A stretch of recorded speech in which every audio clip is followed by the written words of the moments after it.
watch fans, and welcome to another edition of the Real Time Show with my co-host Alan Ben Joseph and me, the other guy, Rob Nuts. Today, I thought I'd mix it up for once, let's try something new. Today we are back in the studio together, and we have our Q&A session, our weekly Q&A session, and we have 7 questions from the mailbag, which we have selected to answer today. Good morning, Alan. Are you looking forward to this? I actually am. It's crazy busy. When our dear listeners are hearing this, it's already 2023. We're recording this at the end of the year. You might think that everything is slowing down, but we're actually cracking, aren't we? This has been the busiest week of the year for me. It's driving me mad, and I keep because I'm classically susceptible to procrastination, and I have been fiddling around with our website this morning, and users of the website might notice that it changed about 5 times today on December 21st. So if you're wondering what was going on, that was me having one of those moments when I really shouldn't have been doing anything with the website. I should have been emailing and writing. I've got a deadline for 12,000 words by the end of the week, and it's Wednesday. That hasn't been done yet, and now here I am. And I was chatting to Alan for an hour before we started recording. So, what can I say? No wonder I'm busy, because I can't put my mind to the work. But you're actually genuinely busy doing stuff in the shop and taking care of business, right? As well, yes. A lot of people are hunting down gifts. Surprisingly, it's very busy. I mean, the world is on fire. But thank God people still love and precious metals and gems, and especially watches as well. While we're on that subject, I'm actually quite interested, just from a personal perspective. What kind of things are people buying now? Has there been any change in consumer behavior in the last couple of years? If we look at a span of a decade, 2 decades, where back in the day for jewelers, 25% of annual turnover was done in 2-3 weeks. In the Netherlands, we celebrate Sinterklaas, which is on the 5th of December. It's a Santa Claus light. It's a bit of a different version. And we also celebrate Christmas in the Netherlands. So 5th of December is kids, small gifts, 5-10 euros, no more. So shopping only starts mid-December, because they need to recover from all the celebrations around the 5th of December. That means you have a window of 10 days up until Christmas. In Holland, we don't really have Boxing Day. It's 2 days of holiday. And then after Christmas, a lot of people are off, and then super busy in retail. So 2 weeks, we're extremely busy. But retail changed. E-com came up. And an aspect that changed retail for jewelers is the fashion industry, especially in Netherlands. They started doing 8 months of the 12 sale. And they started about 5-7 years ago, or maybe even 10 years ago, with doing sales, starting the discounting before Christmas. In Belgium, by law, retailers are not allowed to start sale from Boxing Day onwards. I think in UK it's not a hard law, but they respect that unwritten rule. Here in the Netherlands, they did. That means it changed the behavior of buying gifts, right? In the US, we obviously know Black Friday after Thanksgiving, Cyber Monday. So that changed. So now, today, our sales are scattered. We don't do a quarter of our annual turnover in those 2 weeks anymore. But that being said, a lot of gifting is done for the ladies. So a lot of jewels are bought, whereas it peaks in December. And ladies buy watches for men. They buy watches for themselves. And a lot of men know they're getting bonuses, and they're spending that on themselves as well. Well, that's interesting to hear. And there's one of the questions that I was asked by Moritz, our friend in Gloucester, which we haven't got round to yet. And I think it's one that you can answer directly, and one that might be very relevant to shoppers around this period that are looking to buy not a new watch, but a pre-owned watch from a particular brand, and that's Rolex. And Moritz asks us, and this is Nomoschino on Gloucester, that's at NOMOSCHINO. He asks, do you guys know how the new Rolex Certified Pre-Owned project is working? Now, I don't, but I think you do, so go ahead and answer this one. Yeah, so this news was announced about 2 weeks ago while recording this. So now when you guys are listening to it, it's in full swing. So it's actually groundbreaking news, and it's major news. What Rolex did, they announced that they are launching a certified pre-owned program, which means they announced it's not a test, their first retail partner to do so, which is Bucherer, originally founded in Luzern in Switzerland at the end of the 19th century. They are, I'm quite sure, the biggest Rolex retailer in the world. Why in the world? Because they have footprint all over Europe and the US. They have a lot of points of sales. In the US, they bought Tourneau. In the UK, they bought DM, so let's say the watch room and Selfridges and a few more stores, including a huge monobrand Rolex boutique, I believe in Knightsbridge. And they have a tremendous after sales operation, including for Rolex. And they actually invested heavily in CPO for all other brands. So Rolex granted them to be the first in the world of their authorized dealers to launch this program, which means any pre-owned watch that goes through an authorized Rolex after sales center, which in this case still is only Bucherer, but I've heard already through the grapevine that every Rolex dealer is authorized to do so after the accreditation by Rolex. And every watch that goes through that program gets a white hang tag, which if you buy a new Rolex, it's a green seal, plastic seal, and has the Rolex logo and hologram, I think, on it. If it goes through the certified program, it's a cream, ivory, whitish tag, exactly the same in shape.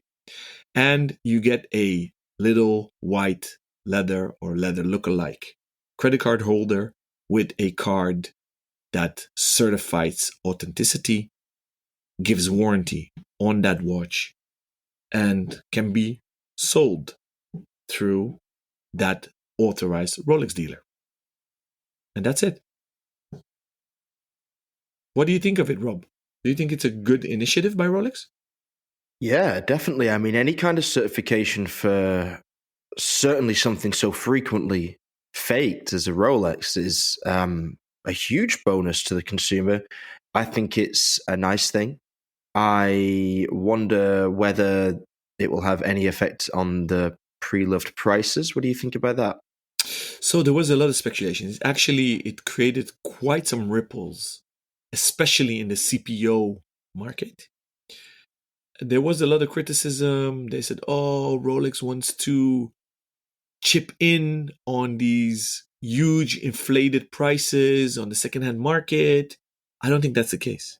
I don't think it has anything to do with Rolex making more money. What they're trying to do is create a baseline for pre-owned Rolexes because they were technically ignoring that huge pre-owned market. You could obviously bring in any Rolex to your Rolex AD or a Rolex service center because they have many globally, not in the Netherlands, but I know buddies of mine in Toronto, New York, just walk into the local headquarters of Rolex and they can get their watches serviced. Often, sometimes wait for their watch even. And many of the cases, although it's out of warranty, they'll do it free of charge. So superlative service for superlative watches. So it's not that spectacular. And I definitely don't think they want to chip in on these high prices. Will it increase the prices of pre-owned Rolexes of a particular model with or without that cream white hang tag? I definitely think so. And there was a lot of chatter. The predictions are around 15-20% more. Jeez. For, yeah, you say geez, but is it really that much? I mean, a after sales service usually costs about, let's say, 10% of RRP. Of RRP, yeah. Yeah. So why not have an increase of a fully certified pre-owned watch with warranty I mean, they're expensive enough already. That's the only answer I have. Yeah, okay, but is I have a lot of Oyster perpetuals here. I'm talking about 50s, 60s, 70s that still go for 2, 3, 4K. So let's say that those are fully serviced and certified by Rolex, and you only charge 15, 20% more. Isn't that reasonable? I'm not talking about I'm not talking about the Daytonas, the new Daytonas that are going for 35, let's say, yeah, which is idiotic. Which is idiotic. Right. Okay. Well, if you're not talking about those Daytonas, then yes, that's reasonable. I'd pay that for something like you're describing, like an Oyster Perpetual from yesteryear. Yeah, absolutely. That does appeal to me for sure. Just the extra premium on stuff that already has a crazy premium on top is not so appealing to me. But I can't fault the theory behind the process. At least it'll be interesting to see how it bears out in practice. But sounds like it's going pretty well. For the time being, it's new. The ambition is to roll it out worldwide with all their ads, and I've recently started using TikTok a bit more. And the accounts that I enjoy watching the most is these uh, CPO dealers or PO dealers. I don't think they're technically certified, and they're mostly based on 42nd Street in New York at the Diamond District. I Nice. find it very amusing. They're documenting their life while they're haggling like traders between traders, and then they're proud how much they got off a price. But it's very funny. So they always walk around with a loop and a pin, not to take their SIM card out of their iPhones, but to pop the metal bracelets off the Rolex cases to check the serial numbers. And then they have a table which obviously states the serial numbers, but up until, let's say, 15, 20 years ago, you can't predict them anymore because they mix letters with numbers.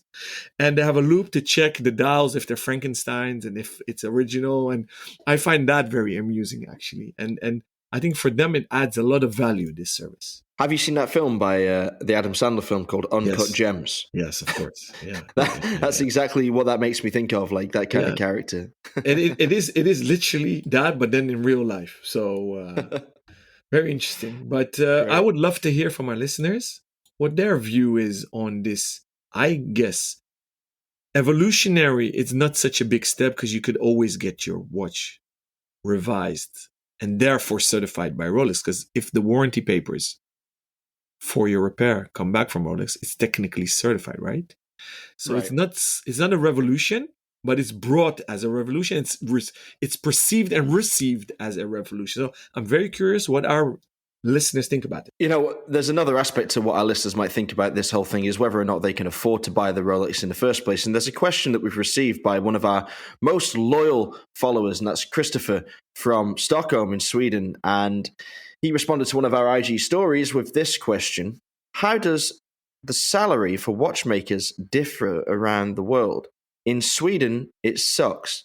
Hardly worth getting out of bed for, he says. Now, you know, there are a lot of people that say this amount of money is not worth getting out of bed for. And of course, for many people around the world, it very much would be.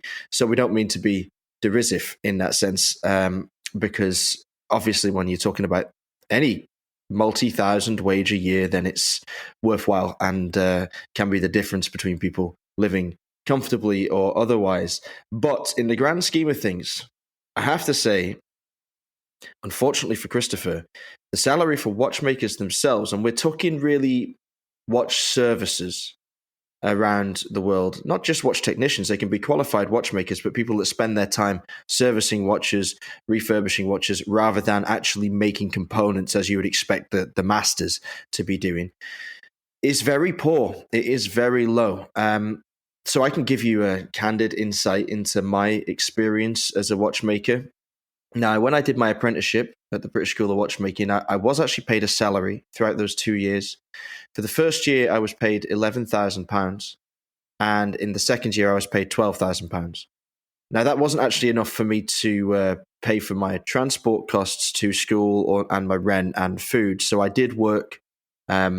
I worked in a kitchen in a pub while I was doing my apprenticeship as well, and did a shift on Sundays on the bar between 12 and 6 after cleaning the place before opening. So It was not much money, but I was very grateful of the fact I was A, on the course, and B, actually being paid something to study, because it was a far cry from my university days when the money was only going one way.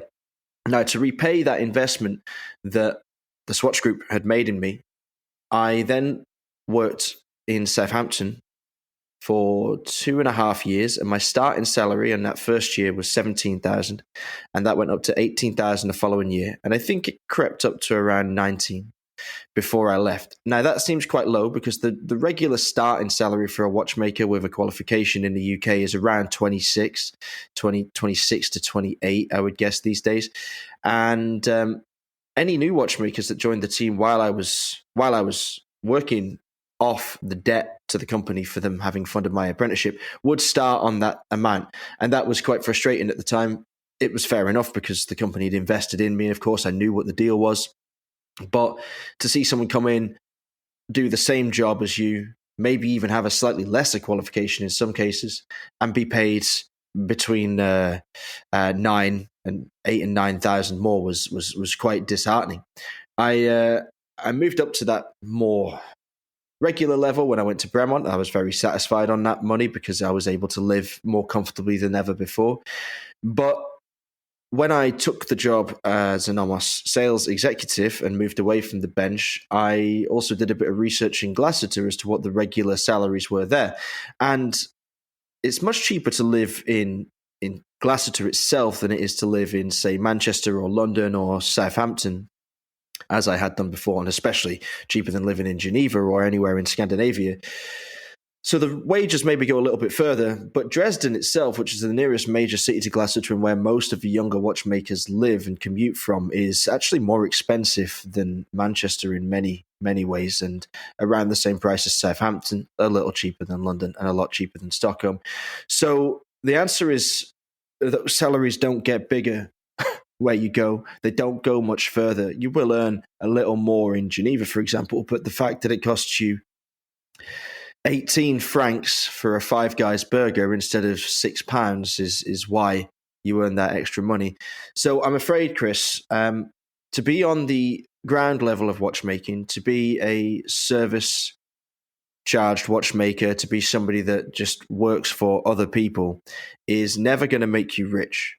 Not in a monetary sense, but it might make you rich in the sense for soul, at least, if you enjoy that kind of work, as I did very much. And I was always very grateful to have the opportunity to do that as a job, because had I been stuck in an office, which was my nightmare, I probably would have spent my evenings tinkering with watch movements as it was. So luckily for me, I could go out and earn a living wage and play with watches all day long, and, dream of maybe owning one of the pieces that I spent 8 hours a day fixing, which is a great irony, actually, because, of course, I couldn't really ever afford to buy a watch when I was actually a watchmaker, and it was only after I moved away from the bench that I started to collect. In fact, the only watch that I bought while I was a watchmaker, I think, was my first Laventure Marine, which I bought on Kickstarter. I backed the project when it was about 1,400 francs. And now, of course, given the trajectory of that brand, if you don't know about it, the brand is Laventure. That's Laventure.Swiss. You can find it online and research it. Those pieces have now become unobtainium, as they say, and that piece would probably sell for 5, 6, 7,000 on the pre-loved market if I ever cared to look at how much it was going for, but I don't, because I'll never sell it, because it was a very important watch to me. But now, of course, things are very different. Now I can buy watches and enjoy them, but not because I was a watchmaker and on a watchmaker's salary. However, anyone that's thinking about pursuing it as a career, I would wholeheartedly recommend it, because it is very satisfying, and there are a hell of a lot worse things you could be doing with your time if you are a devout watch lover. Did you know that, Alon? Did you know what the salaries were like on the ground level of watchmaking? I actually did, because if you listen to the show, you know I grew up in this industry, and if you don't, well, I've been born into this industry. Lucky for me. For some, it's a curse, but for me, it's a blessing. I always say to people, the only thing that shines and is bling bling are the items either in the window showcase or on your wrist. Behind the scenes retail don't work in this industry, retail, if you want to buy the Holy Grail watch. Don't become a watchmaker because you think it's quick wins and a lot of money. And Rob beautifully explained it. I always say it's all about purchasing parity. So the purchasing power you have. So in Switzerland, salaries are way higher, but everything is expensive there. And a test is always, if you walk through watch factories, you'll see that the actual watchmakers don't wear the brands they're working on. And it might seem logical for a Patek Philippe or an Urwerk or an MB&F because they don't have enough. But even if you go to Breitling or IWC or Omega, they actually don't wear the watches they produce. And one of the big reasons is that they can't afford it. Maybe they don't like the brands they're working for. That could be. But often they do have a great passion for the brands they work for. So for all aspiring watchmakers, get in to the job because it's your passion. On average, there are only a few that really make a lot of money in this industry. And even as a retailer, I'm not in it for the money. I do a lot of things on the side, including this podcast, because it's my passion and it's fun. Before the crypto winter, I said, if you want a quick buck and you don't want to be a criminal, go do crypto.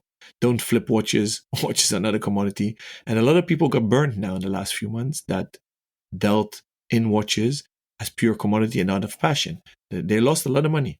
And I even know big dealers and CPO dealers that got burned, Rob. So the conclusion of this story is get fueled by your passion. Couldn't have said it better myself. Perfect. Rob, I would like to very quickly for you to tell our listeners what you're doing today, because if they tune in now and didn't listen to our previous episodes, so you just mentioned at the beginning of this episode that you have to write a 12,000 or 15,000 word article. So tell us what you do on the side besides being a watchmaker, because you hardly sit at the bench anymore, right? No, very rarely, although it might be about to happen soon for the first time in a few years, Really? which is exciting. Yeah, well, I've taken a role, technically still freelance, of course, so I'm a gun for hire in case anybody needs a wedding stripper. I'm there. That could go badly wrong. My contact details are everywhere. So I recently took the position as head of brand development for Arcanaut in Copenhagen. Nice, small independent brand working with some already established industry legends, especially James Thompson, the Black Badger over in Gothenburg in Sweden. He's a co-owner of the brand and a creator of a great many wonderful materials that have been used by Arcanaut and other brands such as MB&F in the watch industry. And we do currently work with a watchmaker who assembles all of the pieces for Arcanaut. But there is a chance that I'll be taking a little bit more of a hands-on role in the future as we look to streamline the production process. And let's face it, as production increases and as sales go up, if they continue to go up as they have been doing recently, then there will be the requirement to have more trained people getting hands-on with the watches. But that's what takes up most of my time, working with the guys in Denmark, helping to build a brand, not from the very ground up, because Anders, the founder of the brand, has done a great job of getting the word out already. But I'm bringing my experience of 20 years of the industry in all different facets to that brand and trying to maximize its exposure and create a sustainable trajectory for it. And otherwise, I have a few clients in the US for whom I write.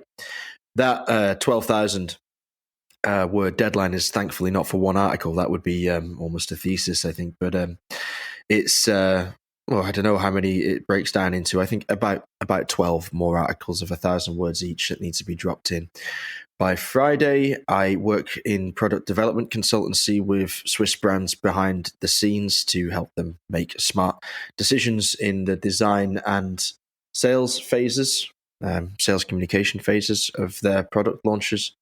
And what else do I do? Oh, I'm actually currently making some earrings for all of the female friends and family members I have because it's Christmas. And I was recently on the island of Jan Mayen in the Arctic, or the Norwegian Sea, should I say, which is a volcano. And I collected some volcanic sand while I was there, and I have been mixing it with ultra clear resin and making earrings out of it for friends and family members, and I'm surrounded by like a rather craftsy looking table before me with jewelry boxes and wrapping paper and Christmassy string and whatnot. So that's what I spend my time doing. That's actually cool. I didn't know you make jewelry. I would love to see those earrings. Well, look, I'm not a pro. I'm not a jewelry making pro. I like to turn my hand to when it's Christmas. I prefer to make things for my friends and family. Lovely. Nothing beats a personal touch. So let's dive in back into the mailbag, because I have one from a lovely chap, Dan from London, who not only wears aviator watches, but actually works in that field. One for you, Rob. He wrote me a rather long message on Instagram via DM, a direct message. He wrote to me, "Very good podcast, Alon. Enjoyed it very much. I'm looking forward to hearing more from you both. There is something I would like you to discuss with Rob, and it's a subject that never seems to come up at all in the hobby. We can all get a little consumed by constant new watch releases and always on the search for the next purchase, which in brackets he writes is fun, but he continues, I think there may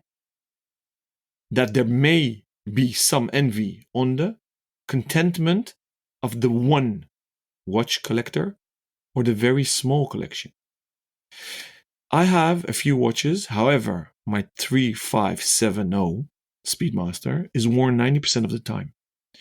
I've built such a history with it. In brackets, he writes my wedding, every holiday, work career, birth of my boy, etc. The more I build a picture with it, the more I'm compelled to wear it. Also, being my first real watch purchase in 2009, it just feels so authentic to me and reflects my personality. My grandfather wore one watch, and I remember him for it. The watch has been passed on to me, and whenever I wear it, I feel like a part of him is with me. I hope and want my son to associate my Speedmaster with me. Sometimes it stops me, I guess he means stops me, from wearing my other watches because of that sole reason. There must be other collectors or soul collector, and he doesn't mean sneakerheads, because those are called also soul collectors, SOLE. Fashion fans. Not fashion fans. Sorry, our dear listeners, that's an internal joke. Well, Rob thinks it's funny. I don't. So he writes, and this is going to depend. Sorry, it's a long one. So he writes, and he finishes up his long message. There must be other collectors or sole single watch collectors out there with this mindset. I just don't really hear much about it. It would be fun to discuss this notion on your show and the thoughts and feelings about it. Apologies for the long message, Alon. He ends that message. Dan, thank you so much. Actually, a lovely question. Rob, what do you think? Yeah, I mean, it's a beautiful question, and thanks, Dan, for taking the time to write it out, and thanks, Alon, for reading it all, because it was quite a long one, but worth every single second spent on its creation. Good point. Yeah, so because it's such a long question, I'll just try and sort of pick out some of the bits that sparked a thought in my mind as you were going through. Firstly, the memory of your grandfather wearing a single watch his entire life is not something unusual at all, because, of course, watch collecting, as it were, only really became a thing in this post-quartz crisis era, and it was kickstarted, of course, by Swatch in 1983 that transformed the consumer public's idea of what a watch could be from a purely functional item to a collectible and fun accessory. The idea of luxury watches, of course, is relatively new as well, because although a Rolex was always seen as like a good watch and the kind of watch you would buy when you achieve significant success in your career or academic pursuits, it was just the top of the functional line rather than it being seen as like a pure luxury commodity in the sense that we now apply to the watch. So a lot of collectors in our generation, I say our generation, I mean, I guess any extant generation, so from the age of 18 to 68, 78, remember their fathers and grandfathers and great-grandfathers wearing watches that were with them throughout their entire lives and endured all kinds of daily hardships on their wrists. And it is also common for those watches to be passed down and instill in new collectors the same desire to create the kind of legacy that surrounds the watch they remember their father, grandfather, so on and so forth wearing. I know that RJ from Fratello feels very strongly about this, and he frequently talks about the watches that he hopes his daughter will remember him wearing more than any others, and the ones that he has earmarked to pass down to her directly. Now, he only has one daughter at the moment, so it's likely she'll be the beneficiary of his entire collecting career, which will make her a very wealthy woman indeed at one point. But it's interesting that he draws a distinction between, let's say, I don't know how many Speedmasters he has in the bank, maybe 50, 60 Speedmasters, and the one or two that really mean something to him. Like the All Moonshine Gold is the one that he wears the most often, I think, and the one that he imagines his daughter will take from him and think of him when she wears as well. But he also wears his father's or grandfather's Omega Paipan dial constellation in full gold with a gold bracelet. He has more than one of these in his collection now because he adores that watch so much. And it's quite fascinating to watch him sort of play this mental trick on himself, sort of saying, oh, well, this is the watch that my daughter will remember me wearing when she grows up, and then to see that he actually cycles through not only the watch that his father or grandfather wore, but also the many other watches that he has in his collection. So the feeling that Dan expresses here is not unique to Dan. It absolutely is something that is common within the watch community, and I think we all have or wish we had a watch that we could remember our forebears through. Now, my father is still alive. He now wears a slightly better watch than he ever has done before, but only because I gave it to him and insisted that he wore it. So I don't have any memory of him wearing anything other than a Casio F91W when I was a kid.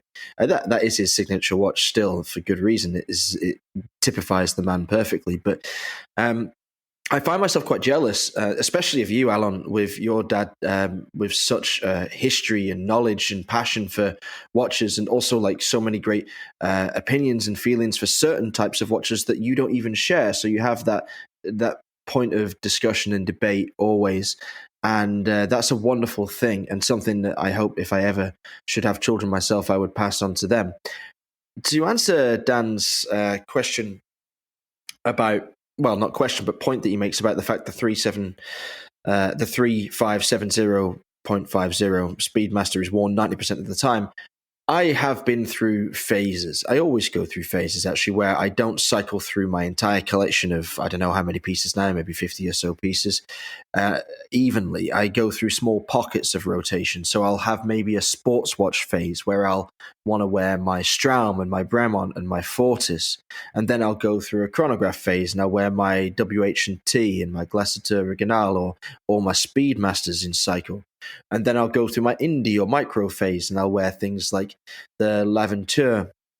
Well, I have 3 of them now, so cycle through them on a daily basis, just reminding myself of that. Or wear the Schofield, I'll go for an Ordain, or go for these slightly off-base models.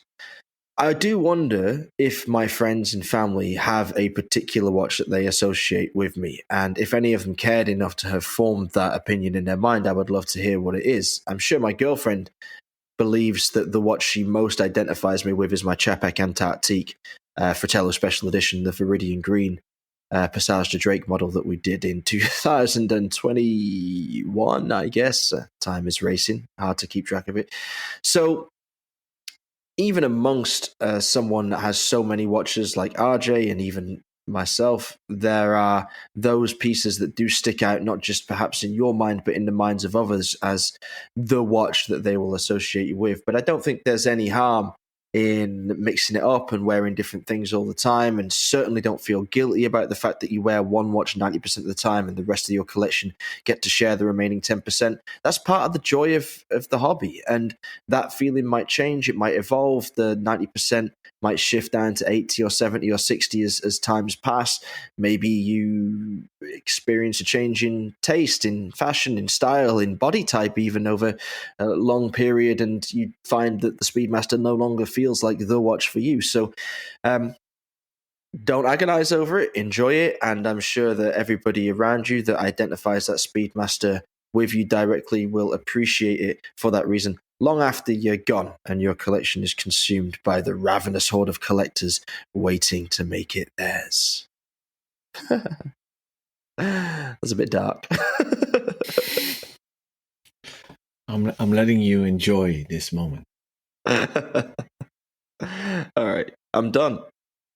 Good. I'll jump in. I always loved collecting. My dad has some watches in his collection that are cornerstones. He did rotate a lot. As a kid, the biggest impressions that made on me were the Portuguese automatic chronograph 3714, which came out in 1985. So I was 5-6 years old. And before that, he was wearing the actual titanium Porsche design watches. So the Ocean 2000, the compass, the hamburger, so the flip watch with the compass inside, the chronograph where the pushes were pushed inside. That sparked my love for titanium. My uncle wore for donkey years the Omega Seamaster Polaris. So it's the titanium where it has like a golden netting embedded in the titanium. If you remember them, Rob. Otherwise, Google the watch, and I've never actually owned them, and because of that, I want to own one of those. I actually do remember that because I used to service them on the regular when I was a watchmaker, and one of my best friends, Matthew John Parkinson Holder, has one as well that he assembled from basically scrap bits that he managed to source on eBay, and it looks $1 million. It certainly went through a phase of not being cool, but it's back again. The Polaris is back. Yeah, still not so much, but I actually want one because it reminds me of my late uncle, and so it's ingrained in my mind. I love the rouleau bracelet by Breitling, as I've expressed in the interview with Sylvain. It's because my dad had the first one in 85, 83, 4 even it was when they came out. And that made an impression on me. A watch that I don't love, and a lot of people think I'm crazy, is the Santos by Cartier. So my dad had the 80s version with the gold screws and the small one, the tiny version in automatic. That made an impression on me, but I didn't love it then, and I don't love it now, and I don't regret he doesn't have it anymore. For me and myself, I am fortunate to have 2 children, and I've said this on air. My wife got me a watch when she gave birth to both of them for our baby boy, who's now 6. He's not a baby anymore. It's actually the one after the 3570. So it's the Moon Watch with the 1861 caliber. But the reference numbers became way too long. They start with 311 and I don't know what. Engraved with his name and date. So obviously that's going to be for him. And for our baby girl, it's a first Omega in space. So we wanted similar watches, a bit smaller. I hope they like them. Do I think about them remember me by my watches? I actually do. But I don't wear one as often as possible, so they link me to that watch. I hope that when I'm not here anymore, they'll pick a mix from my collection. Not all my watches are going to go to my boy. They can split them. I hope my girl will like watches. Maybe she doesn't. I do not let that philosophy dominate my fun of rotation, if you understand what I mean, Dan. Wear what you like. Trust me, your boy will have very, very fond memories of you. I think you're an amazing person. I know you're an amazing dad and husband. So don't worry too much about it. Enjoy it. And kids see, hear, and feel everything. So he'll understand that the Speedy is your favorite. I know you have other lovely watches, so wear them. enjoy them, and I would say don't worry too much. Nice answer. Thank you. It's quite an emotional topic, really, isn't it? But I mean, they're the ones that we like to address. I mean, even in our second episode, in our first ever interview with Jean-Claude Biver, we got emotional straight off the bat. Like, we got down to the driving forces of why we do what we do, why we collect what we collect, and why a lot of us are motivated to succeed in this industry. Talking of people motivated to succeed in this industry, you could name any independent brand that would fit that definition. We've got a question here from one of your countrymen, Walter, and he says, what's the best new kid on the block in the indie space? And I will let you answer this one first. Take your time. Enjoy yourself. Wow. Okay. Wouter, thank you very much. For our listeners, just so you know, the mailbag is big. We see them coming in. Rob and I just accumulate them in a shared online document, but we don't prep this episode. So we really do it on the fly. So I'm caught off guard right now. So he's not asking what my favorite indie watchmaker or watch brand is. New kid on the block. Okay, so new. Last year's new kid on the block was Full and Murray, which I think is amazing what they've done. And they launched episode 2, chapter 2 this year. New on the scene this year is, and I've mentioned him, Hakim El Kadiri, who revived an old watch brand, Elka Watch Company. So he's new and he's indie. Obviously, an easy one. You introduced Arcanaut to me. When you said you start to work with these lovely chaps, I've never heard of it. It's totally new what you guys are doing there. The case is not completely my vibe, but I can really appreciate very Danish design, which after Dutch design, Danish design is amazing. Love the dials, Black Badger. We need to give a shout out to him. The lovely creative English newcomer Underdog, where the O is a 0 with his watermelon watch. I love that one. Oh, Rich. Yeah, I don't know him personally, but I know of him because I am a watch nerd, but I haven't met him. But I love what he's doing because I think he comes from the creative sector, right? He's a creative guy in media. Oh, very much. Yeah. And he started a watch brand. And I love his watermelon watch. I actually don't know if Anordain is that new, but it's not old. No, well, actually, funnily enough, I was talking to Lewis the other day, and it feels to me like Anordain's been around for 10 years, and the company has been in existence for 5 or 6 or 7 years. While I think about 7. I think it started around 2015, but they didn't actually have any watches out until 2018 or something stupid like that, 2017, 18. So, I mean, it's well established. It was very quickly well established because, I mean, what they brought to market was not just like a very identifiable USP, but also just a brilliant design language to the website, all the print media, everything just hummed with, like, everything just sang with perfection, like from the very get-go. So yeah, I mean, they're still up and coming. They're still learning to deal with the success that they've had in the first couple of years. I mean, you can put them on the list. I mean, I would put them on my list, I guess. Then are they new kids on the block? They're new enough. Let's say within the last 5 years, because I mean, the first 2 or 3 years of a brand tend to just be feeling around, trying to figure out a foothold, and then going from there. Yeah. So a watch I ordered this year but has a huge waiting list and I paid 50% up front is Ming. It's that I think it's 5 years old. Actually, they actually celebrate the 5th anniversary. So I actually know that they're 5 years old. So with your new frame of reference that you gave me just now, Ming is high on my list. I think you should really put an eye out on them. Vertex is a revival of an old Broad Arrow Dirty Dozen brand, but I think we should keep an eye out on them. Whew. Baltic, is that 5 years old? I bought a Baltic this year myself. Collab with a Collected Man, so Baltic is on my radar. You, Rob, you go. If we're talking 5 years, obviously I'm going to say Laventure.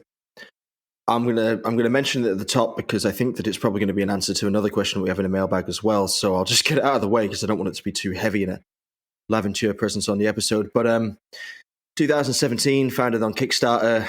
First model 1,400 francs, excluding taxes. Second model 2,700 francs. First model was released in 3 different colors, 50 pieces each. Second model was released in 6 variations, 50 pieces each. Green, blue, black dials, either steel or bronze case. Third model, 3,500, ballpark, excluding taxes. GMT, gorgeous, 2 models, 99 pieces each. Fourth model, solid gold dial reissue of the first piece, 5,000 or around that, 4,200 excluding taxes, I believe. 99 pieces. Then the fifth model that dropped this year, and this is the model that will probably be the subject of another answer today. The Laventure Automobile Chronograph, 8,200 excluding taxes. Crazy jump up in price. Why? Proprietary movement. Within 5 years, the brand has gone from a standing start. Didn't even sell out on Kickstarter, by the way. So people that complain about not being able to buy one and pretending that they've never been able to buy one actually weren't there at the start, so they can go whistle. There was 2 watches left over. 2 of the brand pieces didn't sell in the first drop, for anyone that wondered. In the second release, the Diver Submarine, there was a total of 300 pieces available. It took over 2 months for them all to sell out, so there's no FOMO rush at the time of launch. Third model, this is when it really kicked off. 3.5 hours it took to sell out. That was a big one. That was a big jump. That's when it became it sort of started teetering on the hype brand side of things. Fourth model sold out in about 10 minutes. Fifth model, well, they were out of stock within a few seconds and officially sold out within 7 minutes when the last person cleared checkout. And that release got just as much criticism as it did plaudits because, of course, there are a lot of disappointed people that now want to buy into a brand that they're just discovering about. There are some people, lucky people like me, who bought the first 2 models when nobody else was vying for them and then bought back in for the last model on account of the fact that some of all of the previous purchasers of the watches had the chance to buy the chronograph a day early, which was, much appreciated. That brand has gone from nothing to having its own base caliber, which has a modular dial side construction so it can be modified to take all kinds of complications in the future. And although the case back view that we're going to see from the brand will likely not change for quite some time because I'll just use the same driving caliber, it's a massive achievement in my opinion. That is just how you do it. Okay, Ming is an excellent example. I also backed my first one this year. I've not received it yet. It was the GMT Kyoto, I think. I can't remember which one it was. The gilt one, actually. So I'd still have to pay the other half of it because it's 50% non-refundable deposit up front. That's a brand that's done a lot already. Maybe it's reached its apex and it's on the way down. Hard to tell. I think their special creations in the cave, their really limited high-end stuff is incredibly interesting. That, I think, will keep on trucking for quite some time. Singer Reimagined. That's a brand that I got a lot of time for. Marco at the helm. Beautiful design, different way of looking at things, and a great sense of humor for watches at that price point. The biggest success story in recent years is, of course, Chapek, I think, with the Antarctique. It's an independent, still up and coming. I mean, it's been around for 8 years now, I guess. But I mean, the real takeoff of the brand was 2 years ago with that sports watch launch. I don't know if Trilobe is younger than 5 years. I think they're making... Oh, yeah. And I had Horage, strangely enough, on my mind. Horage. I don't think they're older than 5 years. I want to play a game with you on this topic. I love games. I know you do. And I know that Wouter, who asked us this question, would love where we're taking this. Let's both mention unlimited quantity of independents that we think are the next and have the it factor, if you understand what I mean. Who are the next ones to break through or who are undervalued right now, if you catch my drift, Rob? You want to go first? Oh, undervalued. That's tricky because... Okay, I'll bias. Obviously, I'll say Arcanaut and just get that out there because I'm a company man, but Laventure has reached a point now where it can't really fall into that undervalued category. The moment to buy into that brand, if you wanted to make money off it, has probably passed. I'm not sure about that, actually, to be honest. There's only 99 pieces of the most recent chronograph available, and there was apparently 5,000 people trying to buy it. So we shall see what they trend for on the resale market, but mine's not going anywhere, that's for sure. Japek, is it undervalued? No, not anymore. They broke Not through. anymore. They've done it. I guess. Sorry, I guess that if things sell out in a jiffy and the resale value is above retail, you've broken through. Okay. So, all right. So we're talking about like the diamonds, the hidden diamonds in the rough at the moment, the ones that people can still like get more bang for their buck. Yes. All right. Okay. Give me a moment to think about this. Is Fortis in the mainstream yet? I would say Fortis is like it's still got so much potential. So this is a brand that's been around 100 years, and they are renowned for having had the first commercially available automatic watch in partnership with John Harwood, who created the automatic winding mechanism for a wristwatch. And yet, despite that, the complete overhaul of the brand and its direction by the current owner, CEO, Jupp Philippe, and his team has meant that they have potential unlike few other long-time established brands right ahead of them. So I think that that's something that we could see. I'm not saying in any way that like, oh, you buy one of these and you're going to be able to sell it for more money afterwards. That's a horrible sort of criteria to apply to any of this. But in terms of something that you can get for less money than it's worth, and something that will give you long-term enjoyment, and something that is maybe a little bit off the radar, I would say go Fortis. I'm a bit biased. I'm a Fortis owner. I'm a Fortis wearer. I love the guys there. I think they go about things the right way. But you can't fault the quality of the products. And I see these watches at every stage of the production process. I know the effort that goes into them. I know the money they spend on getting these components exactly right. I know the sleepless nights that everybody is afforded in the building because they're trying to do something a little bit weird. Everything's always a little bit weird, but it always comes out looking just perfect, like it was meant to be there and like it couldn't have been any other way. So I would say that. Weirdly enough, there are some pretty big brands that fall into this category still, I think. There are also certain parts of certain brands. So like Moser, can't really say Moser is a brand in general because obviously the Streamliner tends to trend above retail. But not all models within that collection actually do. You can pick up like a Heritage Moser for actually below retail on the pre-loved market, and that then becomes an incredible value proposition and something that I think will recover and go back up in the future when they stop making them, because it's just such a nice watch. It's just such a good thing. What do you think? What have you got on your list? I agree with you about Moser, but I think they made it. So that one I'll foul, but I'm with you. On that same wavelength, Parmigiani Fleurier is getting there, but not there yet. So I would keep an eye on them. Nice. Definitely. And I think our friend Guido Trini is doing amazing things. I would mention, obviously, Christian van der Klauw. Now at the helm of Pim Koeslag. I have very, very high expectations of them, but I'm not objective. I ordered my own piece, still waiting for it. I became an authorized dealer, so I'm not objective. This is a disclaimer, guys. Gronefeld did make it. Van der Klauw, not yet. Christian van der Klauw. I think Trilobe is a brand to definitely watch out for. Trilobe. They became independent now. Gerard Perregón, Ulysse Nardin. I think both brands are not there yet. And those are old, impressive names. But I think they are going to do amazing things. Armin Strom. What do you think of that, Rob?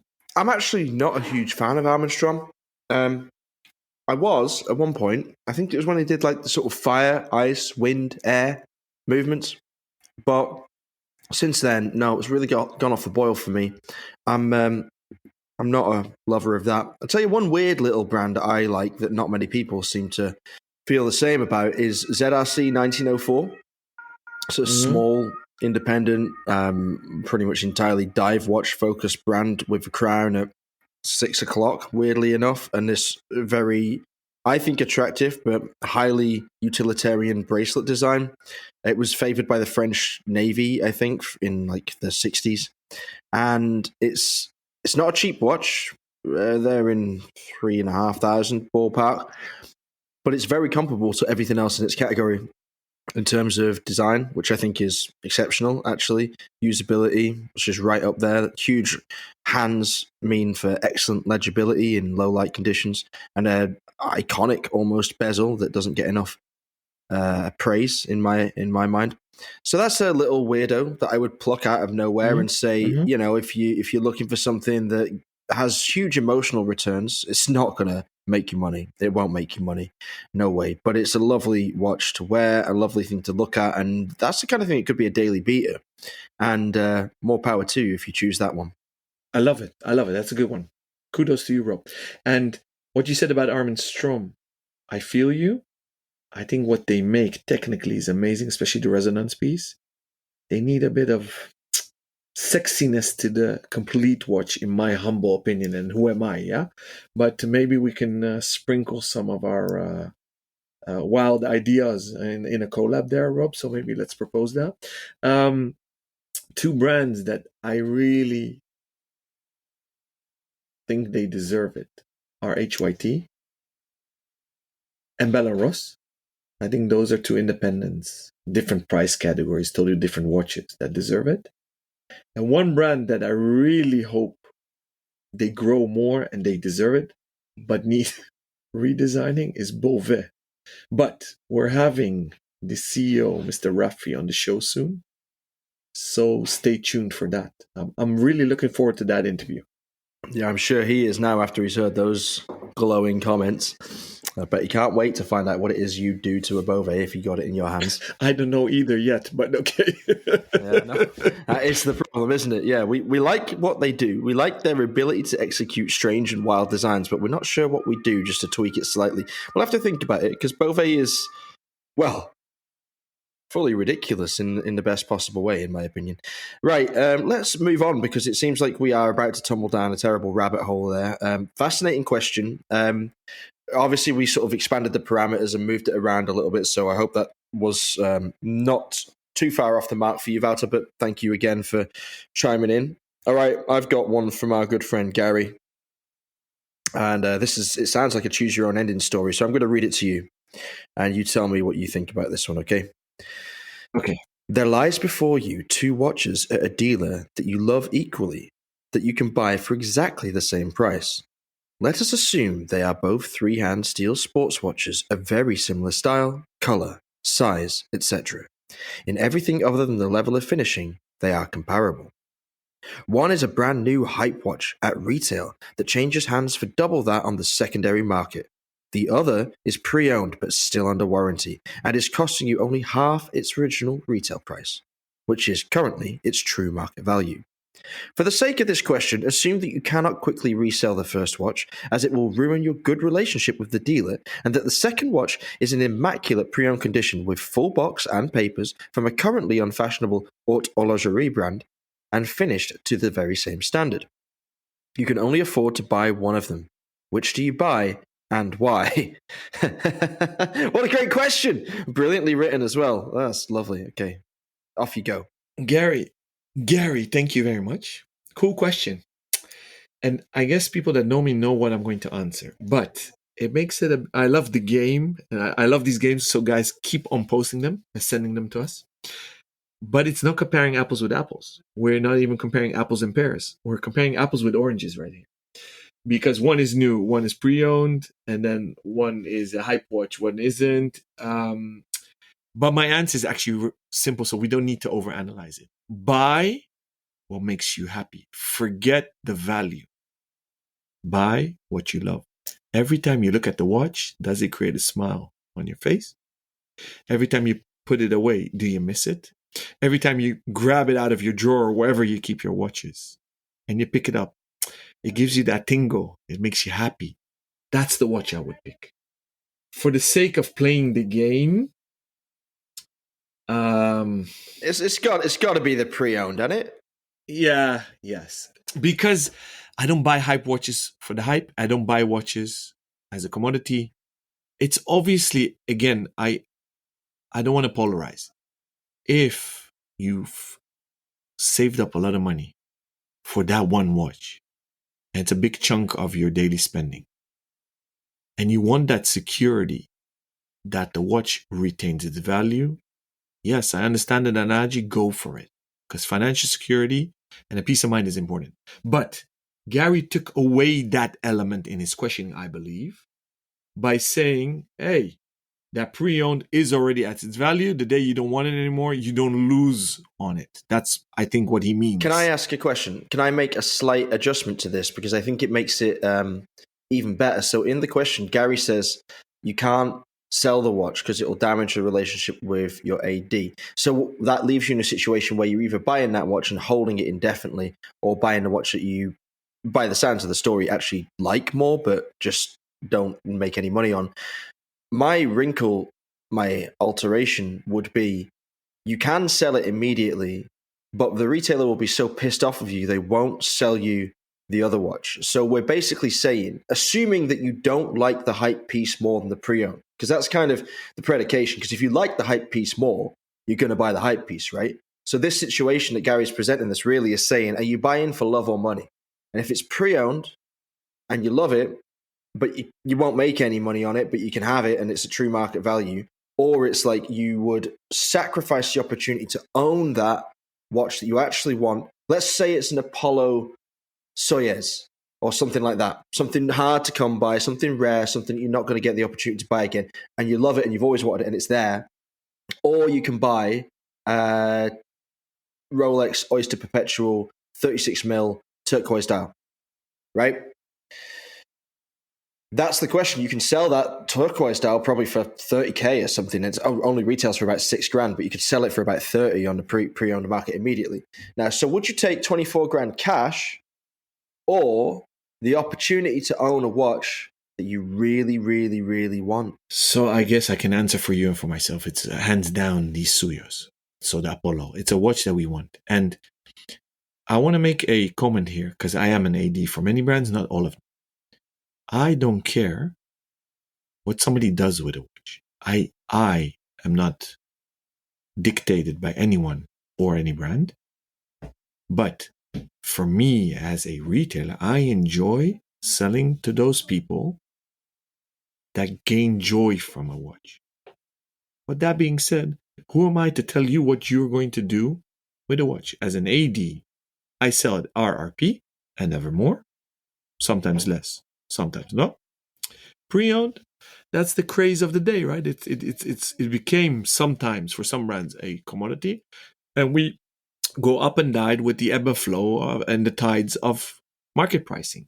But this aspect of pissing off your AD, I don't know what other ADs do, and maybe that's irrelevant, because I guess it's a little loop of these hype watches being hyped. I mean, it seems that everybody's helping each other in this vicious cycle. So I don't take that into consideration in this story, if you catch my drift, Rob. Yep, I catch it squarely in the numbers. Good throw. I like it. All right, let's wrap up the show because we've been chatting for over an hour and we've got through quite a few questions and we took them off in some weird, unusual tangents. So I think we've said all we can say on those topics right now. It feels like we got through, for some reason today, it feels like we touched on a lot of different things. Does it feel like that to you? Yeah, and it was actually a lot of fun again. It was an interesting show, very interesting show. If you would like to get involved directly with the show, as many of our listeners have done, then you can send us your questions to either our Instagram accounts. I'm on Instagram at RobNuds, that's ROBNUDDS. Alon can be found at Alon Ben Joseph, that's ALONBENJOSEPH. Or you can email us both at either rob@therealtime.show or alon@therealtime.show. We will be back on Thursday with another interview for your ears, and then on Tuesday again with another interactive session. Until then, stay safe and keep on ticking.